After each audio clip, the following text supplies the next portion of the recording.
ব্যাপার তাড়াতাড়ি কল করলাম? কি এটা? কি ছবি আমার? কিসের ছবি? Security guard. সিকিউরিটি গার্ডে? তুমি সিকিউরিটি গার্ডে জব করো? তুমি আমাকে কি বলছো এতদিন? মিথ্যা কথা বলছো তুমি আমার সাথে। তোমার সাথে আমি এই জন্য রিলেশন করছিলাম। দিনের পর দিন তুমি আমার সাথে মিথ্যা কথা কেন বলছো? প্রতারক। কি শুনবো তোমার কথা? আমি তোমার একটা কথাও শুনতে চাই না।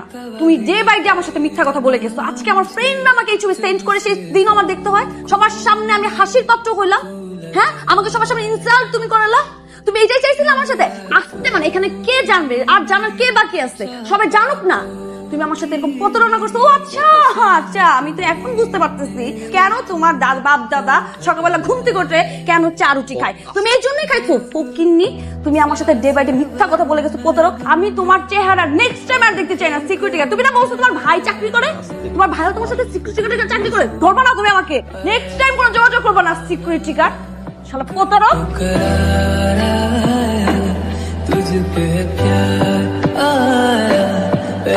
কি রে, তুই মন খারাপ করে বসে আছিস কেন? কি করবো তো, আমার কেন জানি মনে হইতেছে ও ওই দিন কিছু একটা আমাকে বলতে চাইছিল। আর আমিও রাগের মাথায় কারো কথা শুনি না। সবার সামনে যেভাবে রেস্টুরেন্টের মধ্যে চিল্লাইছি, আমি রেস্টুরেন্টে তো ঢুকতে পারবো না। ওকে যে আবার আমি জিজ্ঞেস করবো, কিংবা ওই বা কি মনে করছে যেভাবে ইনসাল্ট করছি আমি ওকে সবার সামনে। কিন্তু কিছু একটা আমাকে বলতে চাইছিল। এত দিনের রিলেশন, কিছু হলো তো চিনি আমি ওকে।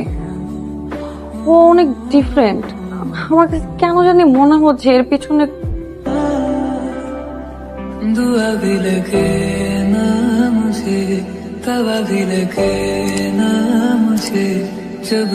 আমার আসলে ওইভাবে ব্রেকআপ করাটা উচিত হয়নি।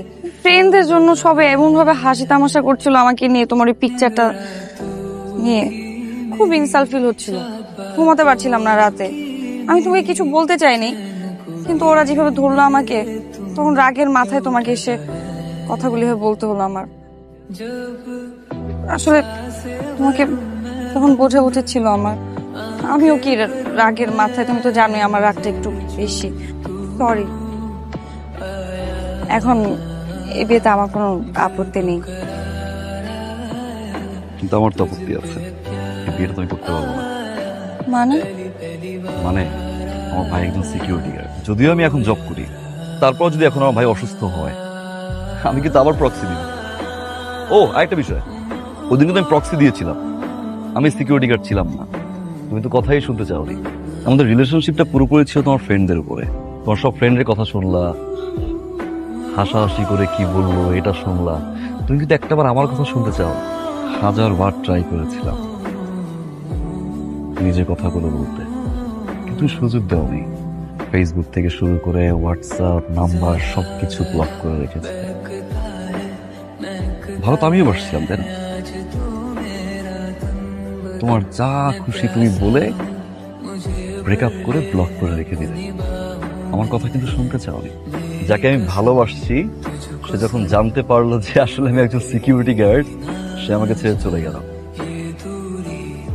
হ্যাঁ, সেদিন হয়তো আমি সিকিউরিটি গার্ড ছিলাম না, কিন্তু আমার ভাই একজন সিকিউরিটি গার্ড।